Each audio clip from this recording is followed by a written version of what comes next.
My name is Zaharoula Katsikis, and I had the pleasure of putting together this video that you are all about to watch today. Since I'm usually behind the camera, I thought that this would be a really great time to kind of write my love letter to you all and to this church. St. Nicholas has been a part of my life since the day I was born, and my mom always said it takes a village, and she is absolutely right. All of you watching this right now has played such a big role in me becoming the woman that I am today. You have made memories with me, you have laughed with me, and you all have taught me lessons that has stayed with me for the 31 years I have been on this earth. So thank you. Thank you for making me who I am. Thank you for pushing me and always having my back. And I really hope that you enjoy this video titled Then and Now.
We came from Greece, and it was the second year after the church was built. We loved it. It was like being in Greece. We had a church and a church hall, and met all the kids, had the best time. My biggest thrill was when they invited me to join the choir. Oh my gosh, I feel like, oh my gosh, I could be a member of the choir. We had the best time growing up. I'd give anything to go back to those days. We celebrated birthdays, anniversaries, weddings. Everything was at the church hall. That was our life. I loved growing up in Wilmington. I was married in St. Nicholas. My 5 children were baptized in the church. It's my church, and I love it. My earliest memory of St. Nicholas, the Greek Orthodox Church, is the old church that was at 2nd and Orange. And that was an iconic, beautiful little church. When I used to go there, I used to feel it was an enormous church, but now going back into it now that it's been converted into the Children's Museum, it seems like a very small, intimate little place. But my earliest memories as a kid is going downstairs in the basement after church, just like we have now, where we had coffee hour. And then as kids running around 2nd and Orange and running down toward the river and around downtown Wilmington in those days, we would play hide and seek and chase each other around the church. And it was an iconic place to be and to grow up. And of course, it's changed dramatically after all these years, and a lot of people moved in, and the revitalization of downtown Wilmington and what has happened down there. But those are my earliest memories of being or going to St. Nicholas Greek Orthodox Church. Was there at 2nd and Orange. As a child, I spent a lot of time with Father Pappas when the priest's home was next to the church at 2nd and Orange. and used to go and play there with his boys. My brother and I used to go there and play. And when we used to go to the beach on Sunday after church, Father Pappas used to come to the beach with his boys in the presbytera. And I remember as a small child, I was a little bit apprehensive of the ocean. And I remember him taking me by the hand and taking me out over my head in the ocean. And I felt so secure because I had the hand of the priest and he was going to take me out in the ocean to help me overcome my fear of the ocean. So that's one of my earliest memories. My first Sunday attending Divine Liturgy at St. Nicholas was in June of 1977. I met Mrs. Evelyn Statius of blessed memory, who, like her dear children, Helen Flowers and Jimmy Statius, never met a stranger. And she immediately invited Michael and I to her home for lunch that first Sunday. I'll never forget it. And I remember her saying, "My son and daughter-in-law are on their honeymoon now, and I can't wait for you to meet them because I know that you're going to become good friends." So some of my earliest memories are of my parents bringing me to Wilmington to go to church here. I didn't grow up in Wilmington. I was about an hour north of here, but it was very important for my family to create the foundation. And so my father would always bring me to Wilmington to different Goya events, and that is one of my earliest memories, is actually meeting the person that I am now married to when I was 11 years old. It was so nice to be able to go to our own church, Orthodox, and of course it was like a family. Everybody was just like we were related. The most exciting part besides the church was the dances and the affairs that we had down in the hall. It was one big family. It was just fantastic. My earliest memory of St. Nicholas, well, it was before I arrived, and I was still in Boca Raton, Florida, and I was getting ready. I was packing up my office, and our secretary, Dawn, our office administrator, came in and said, "You have an urgent phone call from a parish council member for your new church." He said, oh my, okay. I don't know any of them, but send her through, put the call through. It was Helen Flowers, who was not a parish council member at the time, but we stayed on the phone for about 45 minutes, and she just wanted to welcome me and say how thrilled they were about having me come, and how excited they were to have me arrive in the next couple of weeks. So that's my earliest memory of St. Nicholas as the priest. Before that, I was always coming to St. Nicholas because it was always the place that hosted the Lenten retreat as a Goyan. It was also the place that always had the acolyte retreats with Father Regis when I was a young acolyte serving the altar. So I've always had a really special place in my heart with St. Nicholas, and coming here to Wilmington, growing up as a Goyan in Charlotte at St. Nicodio's. So I've always been associated with St. Nicholas and been very, very fond of the parish. But my earliest memory as the priest of St. Nicholas was getting that urgent phone call from Helen Flowers to welcome me with great enthusiasm. So I was very thankful for that. My father and my godfather donated the bell to St. Nicholas that we later found out it was a railroad bell, and who knows where they got it. However, when we moved from 2nd and Orange to College Road, the bell came with us. So we're very proud of that. And the church was built a year before we came to the United States. And again, we felt accepted, and it was just, again, a happy feeling to belong. But just the thought of, Saturday night we're going to go to the Greek Hall because there's a big party, there's a names day party or a wedding or a christening, and it was a constant entertainment center. But I also joined the choir. In those days, everybody who had a voice could try to sing. But it was a wonderful experience growing up there, and I met a lot of nice people, and some are with us and some are gone to heaven. So earliest memory I have of the church is my husband introducing it to me so I would get married in it. Gosh, I guess my first memory of this church really was getting involved in the festival, drafted might be a better word, in the festival, maybe in 93 or 94, back before I started coming here. I got a chance to meet a lot of people, Chris Sangelis, and a lot of other people, and it was just a really positive experience. So that's probably my earliest memory of the parish itself. You've been working on every festival since then? I have been working every festival since then, yes, absolutely.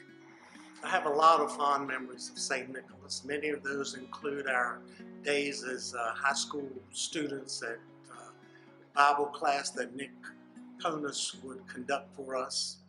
We had many good classes and relationships and outings to various places around the greater Wilmington community. So those relationships that I've developed with some of my classmates that were UNever High School students were very impactful for me at that time. The earliest memory I have, as the church, it was a Christmas party.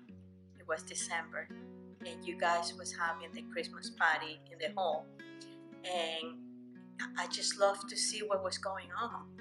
I mean, the people was nice. Everybody came to you and say hi, how you doing, who are you? You know, like the whole asking questions, and it was just great, just great. My first memory at St. Nicholas was probably being an altar boy for the first time, because it was during an Easter service, the like really late one. So it was really it was just really nice to be there for that, and it was really special to see that. I think growing up here, sometimes we wouldn't really understand what was happening in church, and we would sit in the pews with our parents and they would give us something to do on the side. But it wasn't until probably middle school when it was an Easter service. I remember being here. All of the lights in the church go out,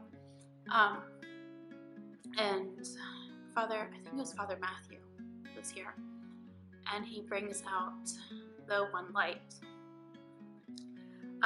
during the Easter service, and that one light lit up the entire church. And in that moment, I think I turned to my mom, and she's in tears, and I'm looking around the church, sorry, and everyone's just crying, and it hit me like, oh, that one light lit up this entire church, and we all have that light in us. And I think that's the moment, like, this is where I'm supposed to be. So, I don't know, I just felt something change in my heart, and I'll never forget it. We were part of that, first generation that were born here in Wilmington, and a lot of us are still here in Wilmington. We're still friends, and those friendships that we built over the years have remained. And of course, we have changed. We have grown. The church has grown.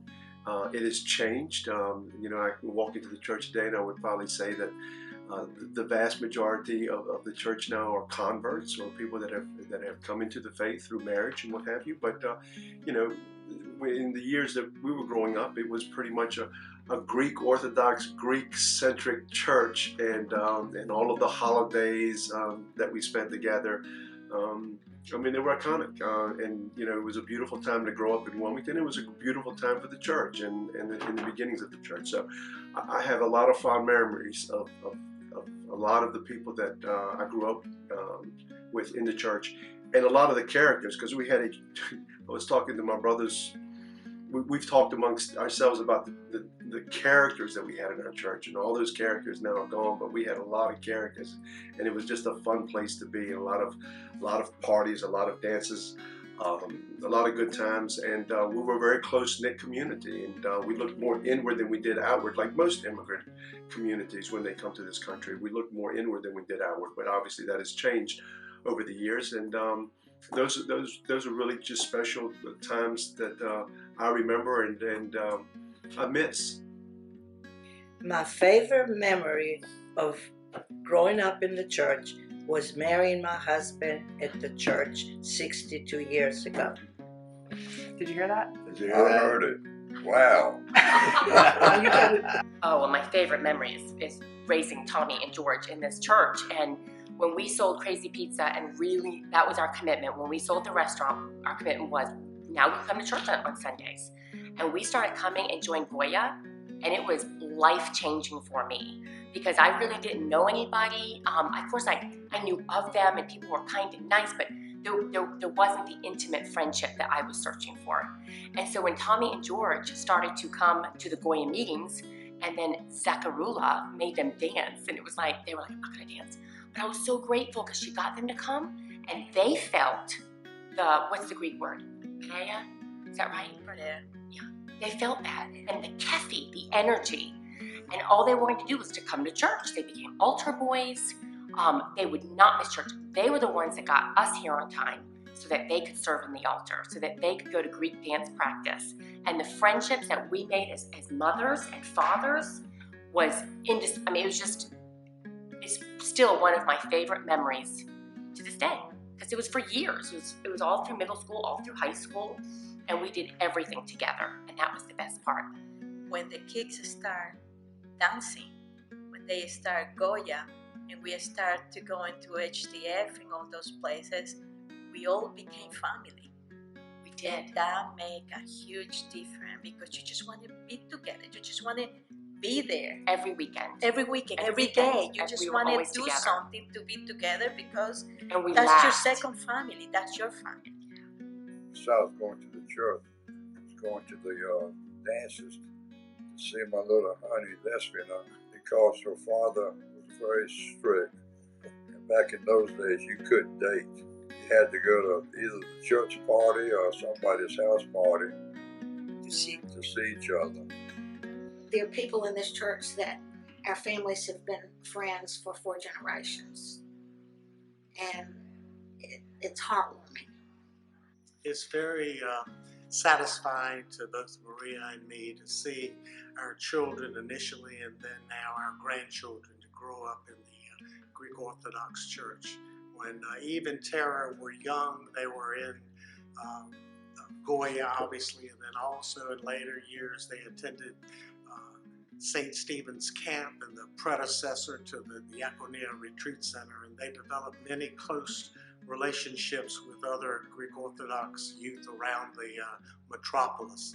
It was very impactful in their lives and helped them to stay close to the Orthodox Church. So that has been very satisfying and gratifying to us. And now that we see our grandchildren being brought up in the Greek Orthodox Church in Raleigh, it too is very satisfying. You know, I'm supposed to say the most impactful was my wedding, obviously, which was quite meaningful, obviously.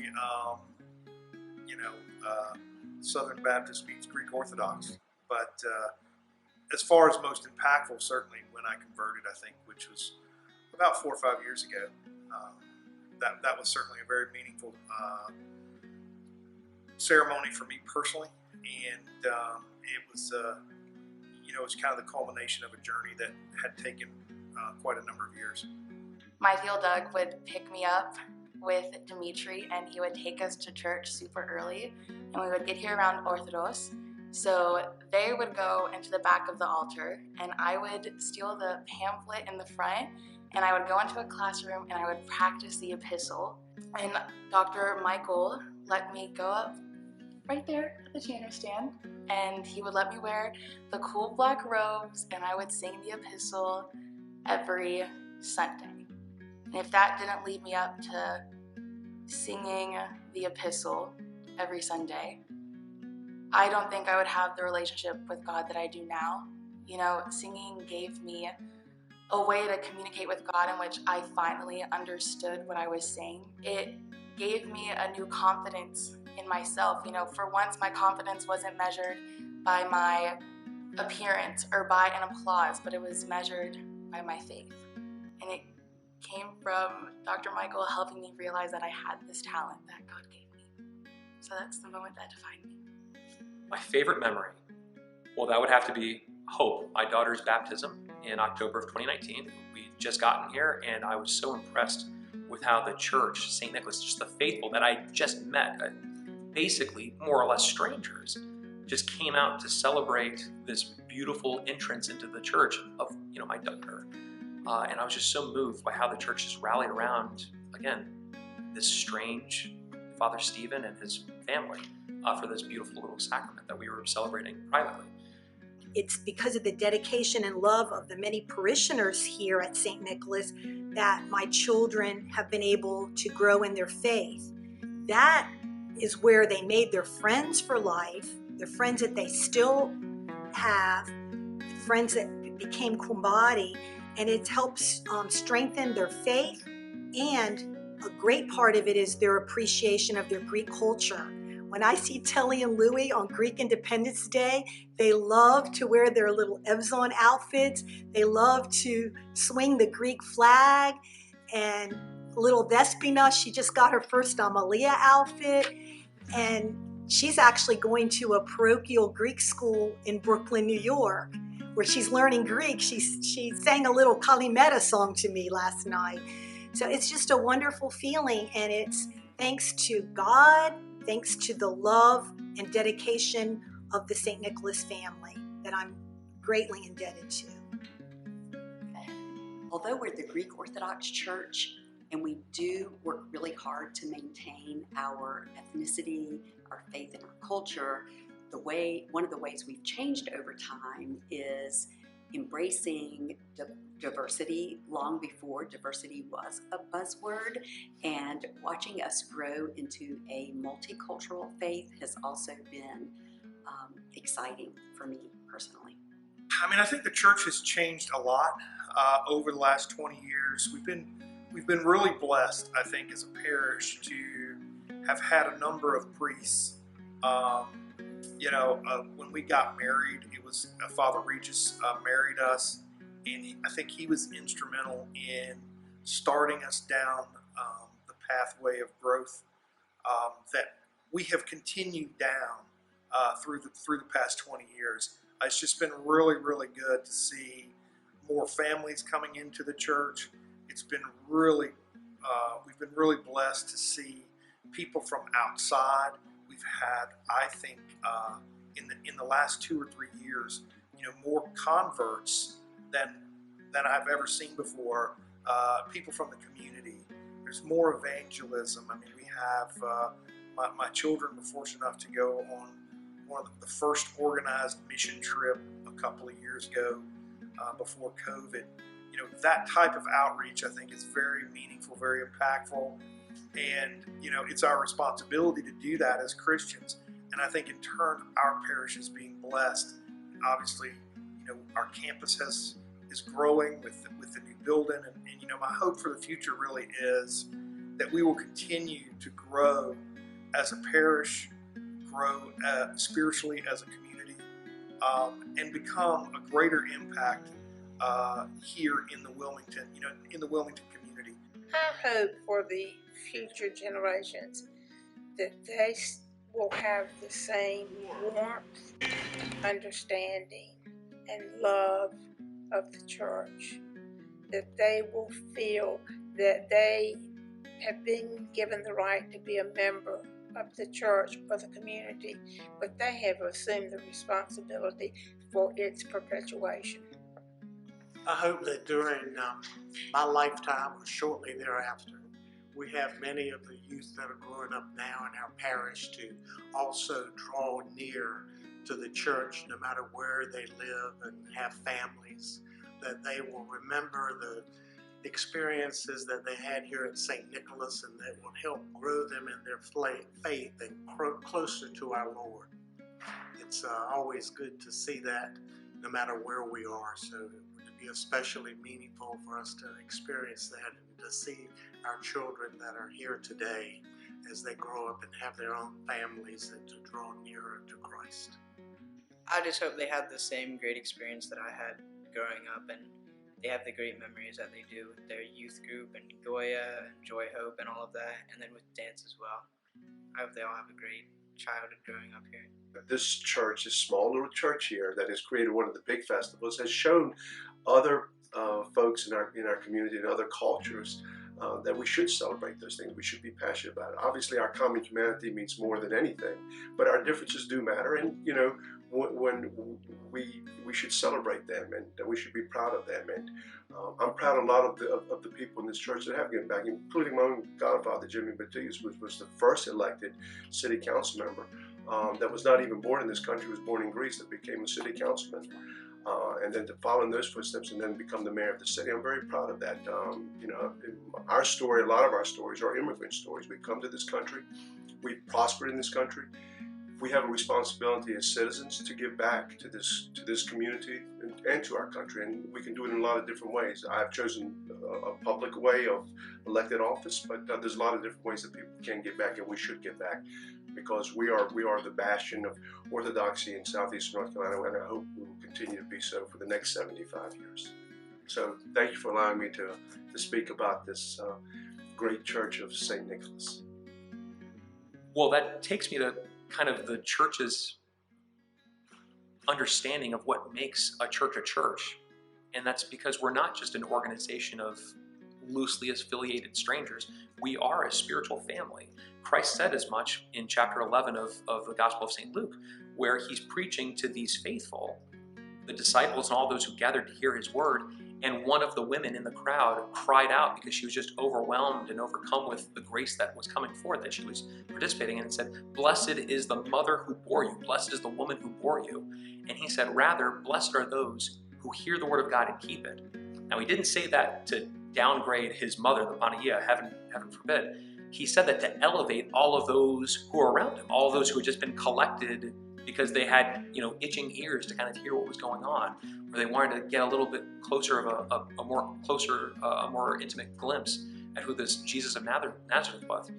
But he was able, by the grace of the Holy Spirit, to take those separate, disparate kind of strangers and unite them into a singular family. So, yeah, my favorite moment would probably have to be Hope's baptism in the fall of 2019. But I could have just as easily said Marios and Yorgos's baptism that we had a couple weeks back, or Trey and Rena Kroom's wedding that we had last weekend, or even, in a different manner, John Apostolo's funeral that we just had a couple days ago. I know it wasn't as joyful as the others, but it was still a meaningful moment for the families who called this place their spiritual home. Well, and now my family does too, which makes all of us one family in Christ. So my daughter's baptism was a really great moment, but so were the dozens of other sacraments that we've celebrated since, in the 75 years since, and the 75 years to come. So looking forward to many, many more favorite moments here in the weeks, months, and years ahead.